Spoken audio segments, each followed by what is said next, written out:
Missing focus is the best way to ruin an otherwise perfect photo, and it happens to all of us. But the more you understand about your XM5 focus system, the higher the odds are of you getting that sharp picture every single time. So in this video, we are going to look at all of the autofocus and manual focus tools found in the XM5, when and how to use each mode, subject tracking, eye detection, all of the manual focus tools available in this camera. This video is a free preview lesson from my XM5 tutorial course that contains videos that walk you through all of the different menu setups, how to use the focus and exposure tools, camera customization. There's a text outline that accompanies each video, PDF downloads, and a comprehension quiz at the end. You can watch even more free previews from that course at photocourses.link/xm5 and save 20% on the full course using the code TUBE20. So here's how to use all of the different focus tools found in the XM5.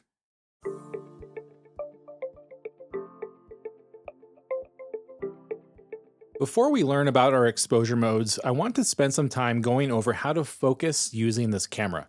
We're going to start by looking at single shot autofocus, or AFS.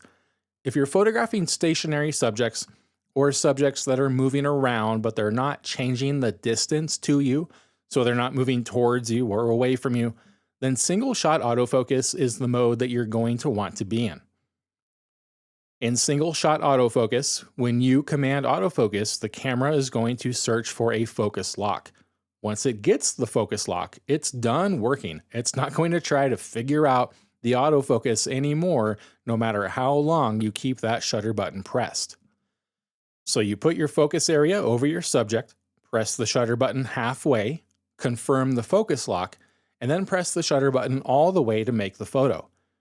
To get into single shot autofocus, go into your AF/MF setting menu and set focus mode to AFS. When you're in single shot autofocus, you're going to verify that by looking for AFS in the lower left corner of the display. Note that if you're using the large indicators mode, you won't see this indication, and your screen is going to look vastly different. To change your AF mode, or the focus area size, you can go into your AF/MF setting menu and then select AF mode. You can shortcut to this menu by programming a custom function control to AF mode, and we'll look at how to customize our controls in an upcoming video. But if you set your AF mode in the AF/MF setting menu to all, as I suggested earlier, you'll set your autofocus mode while shooting just by tilting the joystick and then using the command aisle to cycle through the different AF modes and sizes. This is available when Edit Focus Area is set for the tilt function in the focus lever setting menu. Go ahead and set wide. That's a pretty good starting point using the wide autofocus area. You'll know that you're in wide autofocus area by seeing the white hash marks around the corners of the display. When you press the shutter button halfway to command autofocus, you'll verify that you have an autofocus lock by seeing green squares over the areas where the camera has decided to focus. You'll also see a green circle in the lower left corner of the display where AFS was, and if you have your AF beep volume turned up, you'll also hear the autofocus beep confirmation to let you know that you have a lock. A bad lock is indicated by a red AF square with the exclamation point and AF on the display, and in the lower left corner of the display, you'll see a blinking white dot. If you have a bad autofocus lock, reasons for that could be that there's not enough light to get autofocus, there's not enough contrast to detect any kind of contrast for autofocus, or you may be too close to the subject. So search for an area with better contrast, more light, or back away from the subject. So now go ahead and try this out for yourself. Set the focus mode to AFS, set the AF mode to wide, point your camera at something, press the shutter halfway, verify the focus lock, and then press the shutter all the way to capture the photo. When you did that, were the green squares over your subject, over the area that you wanted to focus on? I hope so, but sometimes wide is not discerning enough. Sometimes you need more precise control over choosing the entire screen for your focus. So in these situations, the zone and single point autofocus modes are a lot better to give you more precise control. The zone area takes up approximately 1/4 to 1/2 the screen. You can change the size of that zone using the command dial and move it around the screen with a joystick. This is best if you have a stationary or semi-stationary subject in one portion of the display. And then you have single point, which gives you a really small point for better precision in choosing where to focus, like on an eye. And again, you can move the single point around the screen and set different sizes. To get into any of these autofocus modes, you can go into the AF mode menu and select zone or single point. To change the sizes of these AF modes, you then go into the AF/MF setting menu and select focus area.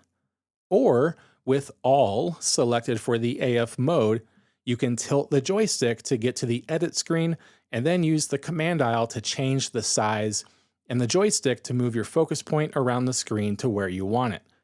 That's if edit is set for the focus lever tilt setting. Press OK to save it. Now try this out for yourself. Go into either the zone or single point autofocus mode, change the size of that zone or single point, move it around the screen to where you want to focus. Press the shutter button halfway, verify the focus lock, and then press the shutter all the way to capture the photo. The next focus mode is continuous autofocus, or AFC. This is best when you're photographing moving subjects, especially subjects that are changing the distance between you and them. The distance to your subject is very important for accurate focus, so if that's changing, we want our autofocus solution to be updating constantly. And especially if you're doing burst shooting, so you're taking a sequence of photos all at once, AFC will keep up with that and make sure that the autofocus is continually updating as you're pressing the shutter button. To get into this burst mode, press Drive and select CL or CH. Continuous autofocus is also good when you want to recompose your framing but stay locked onto a certain subject. To get into AFC, go into your AF/MF setting menu and set focus mode to AFC. When you're in continuous autofocus, you're going to verify that by looking for AFC in the lower left corner of the display. The autofocus modes in continuous autofocus work more or less the same as in single shot autofocus. Zone is good for a subject that is either approaching you or going away from you, staying in the same portion of the screen.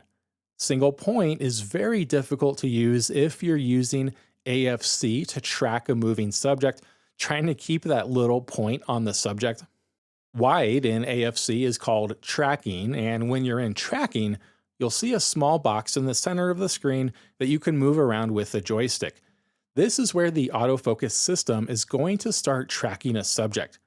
So you put this box over your subject, press the shutter button halfway, and the camera will attempt to track that object as it moves or as you move the camera. So this is a much more dynamic autofocus mode where that focus point will update with where your subject moves, whereas the other autofocus modes stay in the same location on the screen. And a note of caution about tracking, while the technology is quite impressive, it sometimes does make errors, so beware of that. While using continuous autofocus, you'll see parentheses in the lower left of the display with a green dot inside the parentheses when the camera verifies the lock. If face and eye detection is set to anything but off, and the camera recognizes a face or eye, you'll see a white box around that face or eye. If it's set to eye detection but sees only a face, it'll still put a box around the face. Once it sees an eye, it'll put a box around the eye. Once you command autofocus, it will use that face or eye to focus. This works in both single shot and continuous autofocus modes. Just be aware of erroneous locks. Sometimes the camera detects a face or eye that is not there, and it can throw off your focus. I like to keep face and eye detection off unless I know that I'm photographing people. This camera also has a new subject detection feature. Tell the camera what kind of subject you're photographing, and it'll look for that subject in or near your focus area. Let's say you're photographing horses and set it to animal. If it detects an animal but can't make out the animal's face or eye, it'll put a box around the horse and use that to focus. If it detects the head, it'll put a box around the head. And if it detects an eye, it'll put a box around the eye, which is usually where we want to focus when photographing animals. If there are multiple subjects in the scene, use the joystick to move the focus area closer to the subject you want to focus on. In wide tracking mode, tilting the joystick will switch between any subjects detected. The camera will continuously focus on that subject when you command autofocus. This works in both AFS and AFC modes. Face and eye detection will be set to off when subject detection is enabled. If you want more control over your focus, or for whatever reason autofocus just isn't working, you can go into manual focus mode and try focusing yourself.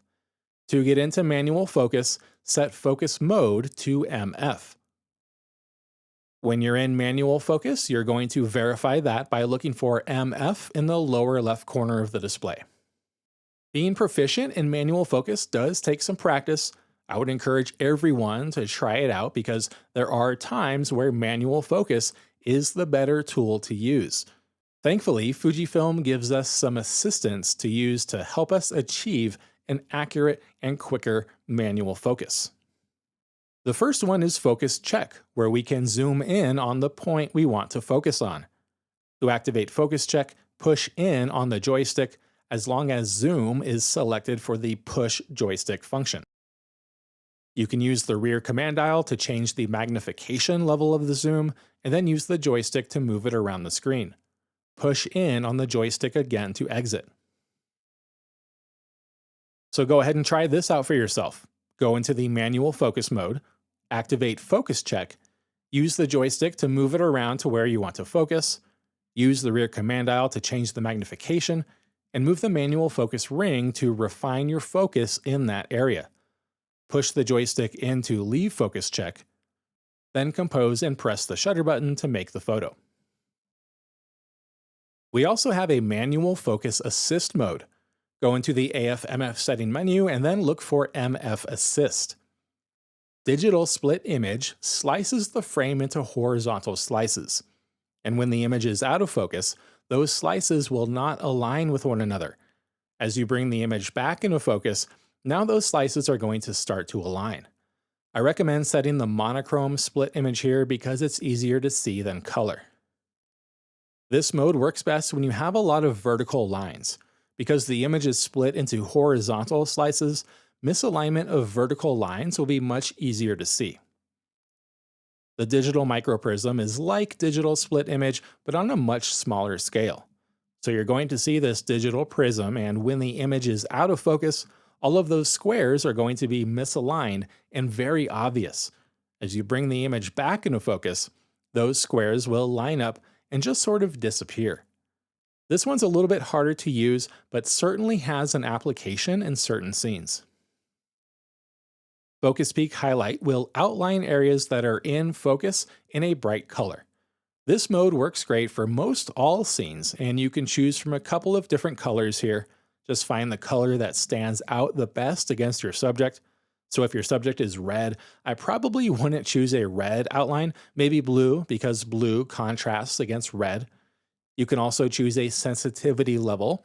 High is going to give you very bold colors, but will outline areas that are maybe not in exact precise focus.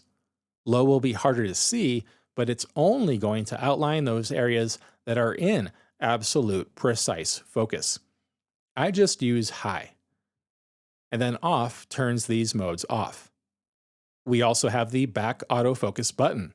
If you press the AEL/AFL button, it will command autofocus while you're in manual focus mode.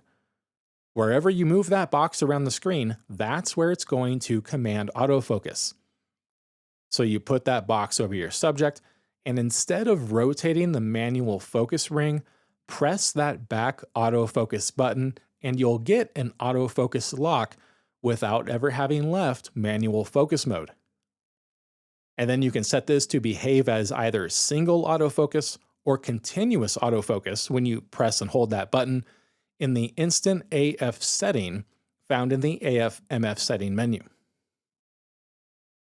So go ahead and try these techniques out for yourself. Select Focus Peak Highlight for the manual focus assist. Choose a color and a sensitivity level that makes sense. Rotate the manual focus ring until those colors are the boldest and the strongest outlined around your subject.